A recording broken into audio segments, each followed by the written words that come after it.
அனைவருக்கும் வணக்கம்.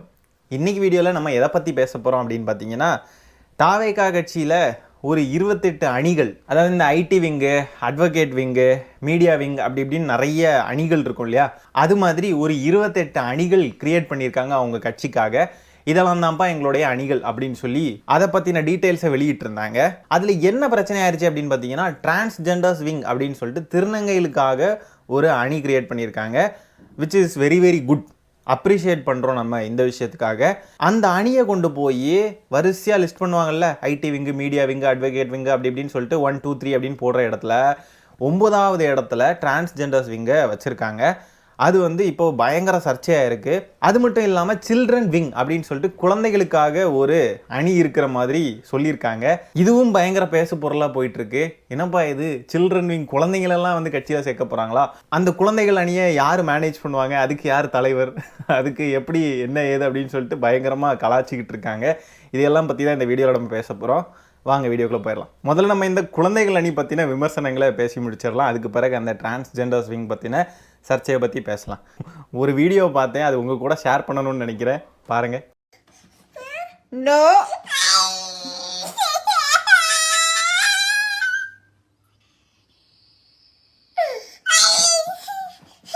No. இதுக்கு என்ன மாதிரியான எதிர் விமர்சனங்கள் எழுந்துக்கிட்டு வந்துகிட்டு இருக்கு அப்படின்னு பார்த்தீங்கன்னா, கட்சி தொடங்கி தலைவர் சீரியஸாக பயணிப்பாரு அப்படின்னு பார்த்தா இவர் என்னன்னா குழந்தைகள் அணி, சிறுவர் அணின்னு சொல்லி விளையாடிட்டு இருக்காப்ல அப்படின்னு சொல்லிட்டுலாம் விமர்சனங்கள் எழுது. இந்த சில்ட்ரன்ஸ் விங் பற்றி நம்ம அண்ணாமலை ஜி கிட்ட கேள்வி கேட்குறப்போ நம்ம அண்ணாமலை ஜி என்ன சொல்லியிருக்காரு அப்படின்னு பார்த்தீங்கன்னா, அதாவதுங்கண்ணா, இந்த குழந்தைங்களை 18 வயசுக்கு கீழே இருக்கிற குழந்தைங்களெல்லாம் கட்சியிலலாம் ஈடுபடுத்தக்கூடாது. இது கூட தெரில பாருங்கள் தாவேக்கால இருக்கிறவங்களுக்கு. என்னுடைய நண்பர் ஒருத்தர் சொன்னார், அந்த கட்சியில் இருக்கிறவங்க எல்லாருமே குழந்தைங்க தானே, அதனால சில்ட்ரன் விங் வச்சுருப்பாங்க போல இருக்கு, அது அவங்களுக்கு தான் வெளிச்சம் அப்படின்னு சொல்லிட்டு அண்ணாமலைஜி சொல்கிறார். இப்போ எதிரில் இருக்கிற நம்ம தாவேக்கா தோழர்கள் இதுக்கு என்ன பதில் சொல்கிறாங்க அப்படின்னு பார்த்தீங்கன்னா, குழந்தைகள் அணி அப்படின்றது குழந்தைங்களுடைய நலன், குழந்தைகளுடைய படிப்பு, ஆரோக்கியம், பாதுகாப்பு, குழந்தைங்களுடைய முன்னேற்றம் சார்ந்த அணி. அதில் கட்சியுடைய தோழர்கள் தான் நிர்வாகிகளாக இருப்பாங்க, குழந்தைங்கெல்லாம் கிடையாது. அதனால இந்த அடிப்படை அறிவை வளர்த்துக்கோங்க அப்படின்னு சொல்லி தாவேக்கா தோழர்கள் பதில் சொல்கிறாங்க. இப்போ இதில் என்னுடைய விமர்சனம் என்ன அப்படின்னு பார்த்தீங்கன்னா, குழந்தைகளுக்காக ஒரு அணி வைக்கிறது அப்படின்றது இட்ஸ் எ குட் திங், நான் அதை வரவேற்கிறேன். ஆனால் அந்த பேர் சில்ட்ரன் விங் அப்படின்னு வச்சா எல்லாருக்கும் எப்படி போய் சேரும் அப்படின்னு பார்த்தீங்கன்னா, குழந்தைங்களுக்குன்னு ஒரு அணியா, குழந்தைங்க அந்த அணியில் இருப்பாங்களா அப்படின்னு தானே போய் தோணும். இப்போ குழந்தைகளுக்காக அப்படின்னு சொல்லிட்டு ஒரு அணி அப்படின்னு சொன்னால், அப்படின்னா சில்ட்ரன் வெல்ஃபேர் விங் இல்லைனா சில்ட்ரன் ப்ரொடெக்ஷன் விங் அப்படி ஏதாவது ஒன்று வைக்கலாம். இப்போ சில்ட்ரன் ஸ்கூல் அப்படின்னு ஒன்று இருக்குன்னா, அந்த சில்ட்ரன் ஸ்கூலில் குழந்தைங்க போய் படிப்பாங்களா, இல்லைனா அந்த குழந்தைங்களுக்கு பாடம் எடுத்து கொடுக்குற ஆசிரியர்கள் போய் படிச்சுக்கிட்டு இருப்பாங்களா? அப்போ குழந்தைங்க சம்மந்தப்பட்ட அணி அப்படின்னு சொன்னால் அது என்ன அணி, அது எது சார்ந்த அணி, அதை ப்ராப்பரான ஒரு நேமில் கன்வே பண்ணணும். அப்படியே குருட்டாம்போக்கில் சில்ட்ரன் விங் அப்படின்னு சொன்னால் அது இப்படி தான் போய் கன்வே ஆகும் தோழர்களே. ஸோ தட் அதை புரிஞ்சுக்கோங்க. எல்லாருக்கும் எப்படி யோசிக்க தோணுன்னா, லாயர் விங்கில் லாயர் இருப்பாங்க, என்ஆர்ஐ விங்கில் என்ஆர்ஐஸ் இருப்பாங்க, அப்படின்னா சில்ட்ரன் விங்லையும் சில்ட்ரன் தானே இருப்பாங்க அப்படின்னு தானே எல்லாருமே யோசிப்பாங்க. அப்போது எதிரில் இருக்கிறவங்க யோசிக்கிறது நியாயம் தானே. சோஷியல் மீடியாஸ்லாம் அப்படி ட்ரிகர் ஆகி வெடிக்கிறானுங்க, எப்படி சொல்லுவேன் நீ, இது கூட உனக்கு புரியாதா, தற்கொலை அது இதுன்னு. ஆனால் நீங்கள் அந்த யூஸ் பண்ணுற வேர்டு இருக்குல்ல, அந்த சின்ன வேர்டு கூட அது எப்படி போய் கன்வே ஆகும் அப்படின்றதுல நிறைய சிக்கல் இருக்குது. அதனால அதையெல்லாம் திருத்திக்கோங்க. நீங்கள் குழந்தைங்க தான் இருப்பாங்களா இந்த விங்கில் அப்படின்ற மாதிரி கேள்வி கேட்குற மாதிரி ஒரு நேமை நீங்கள் பப்ளிக்கில் அனௌன்ஸ் பண்ணிக்கிட்டு அதை கேட்குறவங்க, அதை எதிர்த்து கேட்குறவங்களெல்லாம் நீங்கள் மட்டம் தட்டுறது இருக்குல்ல, தற்கொலை அது இதுன்னு, அப்படி பண்ணக்கூடாது. சரி, அடுத்தது நம்ம பார்க்க போகிறது அந்த திருநங்கைகளுக்கான அணியை 9வது இடத்துல பிளேஸ் பண்ணதை பற்றி தான் பார்க்க போகிறோம்.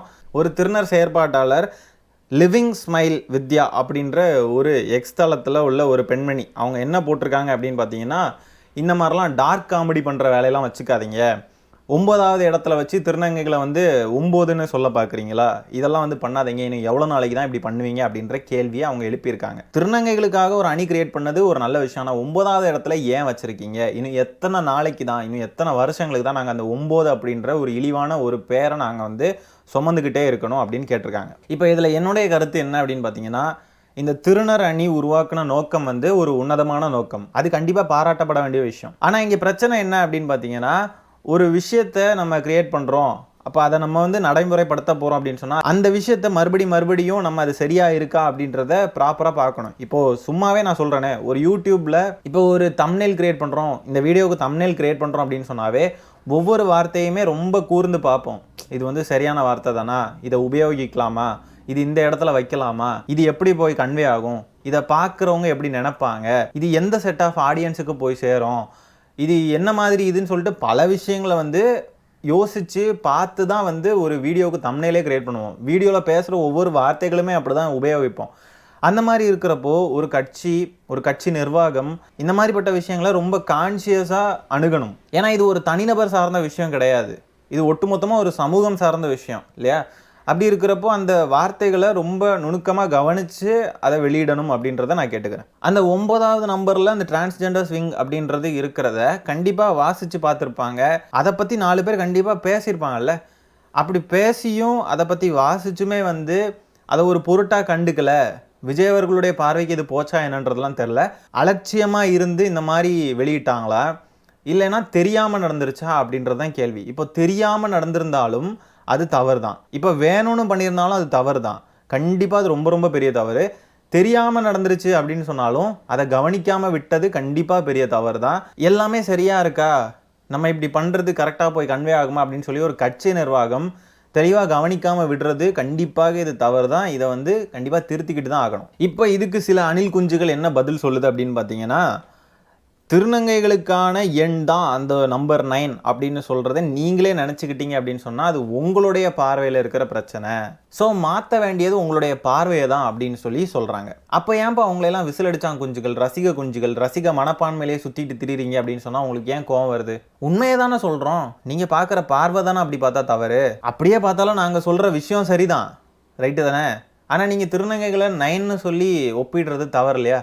நீங்கள் ரசிக மனப்பான்மையோட சுற்றுறீங்க, விசிலடிச்சான் குஞ்சுகள் அப்படின்னு சொல்கிறது தவறு இல்லைல்ல, ஏன்னா நீங்கள் அப்படி தானே இருக்கீங்க. ஆனால் அவங்கள 9ன்னு சொல்லி நீங்கள் அந்த 9ன்ற வார்த்தையை இழிவாக பயன்படுத்துறது அப்படின்றது சரியான விஷயமா? யூஸ் பண்ணக்கூடாதில்ல. இப்போ இழிவுபடுத்தியிருக்காங்க அப்படின்றத குற்றம் சாட்டலை, ஏன்னா நமக்கு தெரியாது, ஒருவேளை தெரியாமல் கூட நடந்திருக்கலாம். ஆனால் இது இழிவுபடுத்தினாதான் தான் பொது சமூகத்துக்கு போய் சேரும்.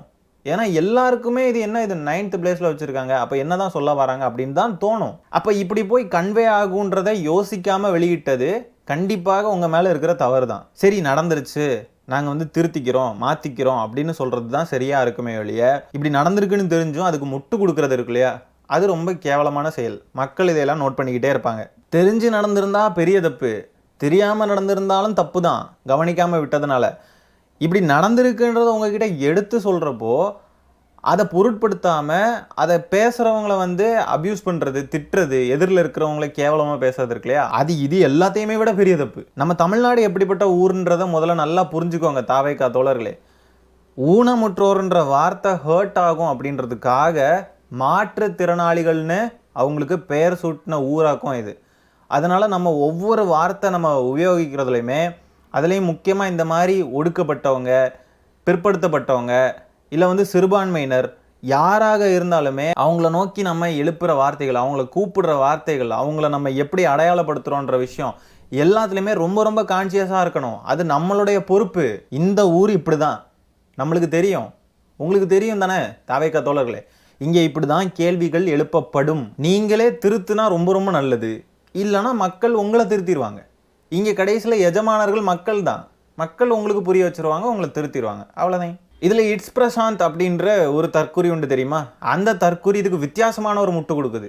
அது எப்படி தெரியுமா, கருப்பு சட்டை போட்டவங்கலாம் அப்போ என்ன நாத்திகர்களா, கருப்பு சட்டை போட்டவங்கலாம் நாத்திகர்கள்னு சொல்கிற வர மாதிரி இருக்குது இந்த 9வது இடத்துல டிரான்ஸ்ஜெண்டர் ஸ்விங்னு வச்சிருக்கிற விஷயம் அப்படின்னு சொல்லி ஒரு வினோதமான முட்டு கொடுக்குறாப்புல. நாத்திகவாதிகள் ஒன்றும் டிரான்ஸ்ஜெண்டர்ஸ் மாதிரி சமூகத்தால் புறக்கணிக்கப்பட்டவங்க, ஒடுக்கப்பட்டவங்க கிடையாது. டிரான்ஸ்ஜெண்டர்ஸுக்குன்னு சொல்லிட்டு சின்ன வயசுலேருந்தே சில முத்திரைகள் பதிக்கப்பட்டுக்கிட்டே இருக்குது இல்லையா.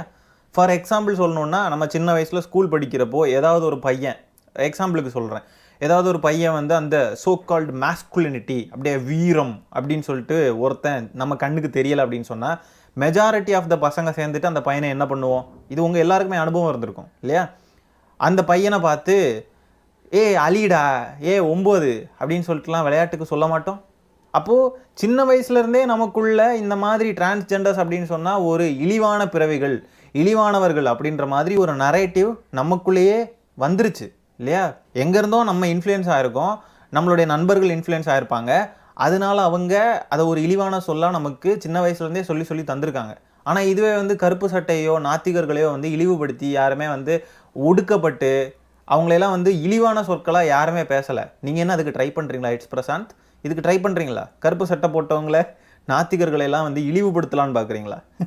இழிவுபடுத்துனீங்கன்னா நீங்கள் ஒரு சங்கி, அப்படின்னா நீ ஒரு சங்கி பையா. So back to the point, நம்ம இந்த 9ன்ற வார்த்தையை அவங்களெல்லாம் இழிவுபடுத்துறதுக்காக நம்ம சின்ன வயசுலேருந்தே ஏதோ வகையில் யூஸ் பண்ண கற்றுக்கிட்டோம்.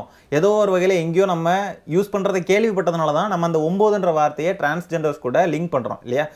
அப்படி சின்ன வயசுலேருந்தே இது ஒரு இழிவான சொல்ல நம்ம பார்த்துக்கிட்டே இருக்கிறப்போ அதை மாற்றுறதுக்காக நம்ம எல்லாருமே போராடிக்கிட்டு இருக்கிறோம். அது மாறணும். அந்த மாதிரி ஒரு வார்த்தை இவங்களுக்கானது, இது ஒரு இழிவான ஒரு வார்த்தை அப்படின்றது நமக்கு தெரியும் இல்லையா? அப்படி இருக்கிறப்போ அடுத்து வர தலைமுறைகள் நம்மளை மாதிரி தெரிஞ்சுக்க கூடாது அப்படின்றப்போ நம்ம இதெல்லாம் மாற்றுறதுக்கு நம்ம முயற்சி பண்ணிக்கிட்டு இருக்கிற இந்த நேரத்தில் ஒரு தமிழ்நாட்டில் உதயமாகி இருக்கிற ஒரு நல்ல ஒரு கட்சி, நிறைய இளைஞர்கள் இருக்கிற ஒரு கட்சி, அந்த கட்சியில் வர்ற அறிக்கையில் டிரான்ஸ்ஜெண்டர்ஸ் விங்குன்னு சொல்லிட்டு 9ன்னு வச்சா அது எப்படி போய் கன்வே ஆகும்? அது ஒரு டார்க் காமெடியாக இப்போ கன்வே ஆகுதுன்னு எல்லாருக்குமே தெரியும். அப்போ டார்க் காமெடின்னு நினைக்கிறப்போ இங்கே பாரு 9வது நம்பரில் டிரான்ஸ்ஜெண்டர்ஸ் விங் வச்சுருக்காங்க சீமான மாதிரி சிரித்து நக்கல் அடிக்கிறதுக்கு ஆட்கள் இருப்பாங்களா இல்லையா? அப்படி இருக்கிறப்போ நம்ம அந்த மாதிரி ஒரு விஷயத்த நீங்கள் பண்ணியிருக்கீங்க, அது எப்படியோ ஒரு மிஸ்டேக் நடந்திருக்கு அப்படின்னு சொன்னால் அதை நீங்கள் திருத்திக்கிங்கன்னு சொன்னால் நீங்கள் திருத்தி தான் ஆகணும். இதுக்கு நீங்கள் முட்டு கொடுத்துட்டு இருக்கீங்கன்னு சொன்னால் அந்த 9ன்ற நம்பர் இழிவான சொல்லலாம் கிடையாது, அது நீங்கள் பார்க்குற பார்வை தான் அப்படி இப்படி நீங்கள் சொல்கிறீங்க அப்படின்னா அவங்கள இழிவுபடுத்துறதுக்கு நீங்கள் துணை போகிறீங்கன்னு தான் அர்த்தம். நீங்களும் சேர்ந்துக்கிட்டு அவங்களையெல்லாம் நக்கல் அடிக்கிற மாதிரி தான் இருக்குது.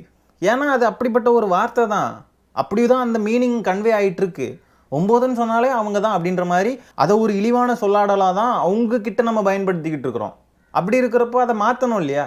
அப்படி கிடையாதுன்றதை மாற்றணும் அப்படின்னா எல்லாரும் நீங்கள் பார்க்குற பார்வை தான் அப்படி இப்படி அப்படின்னு சொல்லிட்டு நீங்கள் கடந்து போயிட முடியாது. அதை திருத்தணும் அப்படின்னா முதல்ல நம்ம அந்த மாதிரி ஒரு விஷயத்த நம்ம கடைப்பிடிக்க மாட்டோம். நம்ம வந்து 9ன்னு போட்டு டிரான்ஸ்ஜெண்டர்ஸ் விங்னா அவங்களை கலாய்க்கிறதுக்காக போட மாட்டோன்னே வச்சுப்போம். விஜய் அவர்கள் இதை பண்ணியிருப்பார் அப்படின்லாம் கிடையாது. ஆனால் இந்த மாதிரி அணிகளை வரிசைப்படுத்தினாங்க இல்லையா?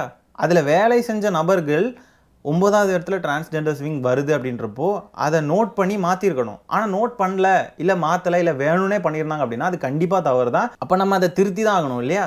உங்களுக்குன்னு ஒரு ப்ராடர் ஆடியன்ஸ் இருக்காங்கல்ல, நீங்கள் இப்படி இந்த இதை வந்து ரிலீஸ் பண்ணுறப்போ எல்லாருமே இதை பார்ப்பாங்க. அப்போ நிறைய பேர் இதில் கேலி கிண்டல் பண்ண வாய்ப்புகள் இருக்குல்ல, அப்போ அது தவறான இன்ஃப்ளூயன்ஸ் தானே.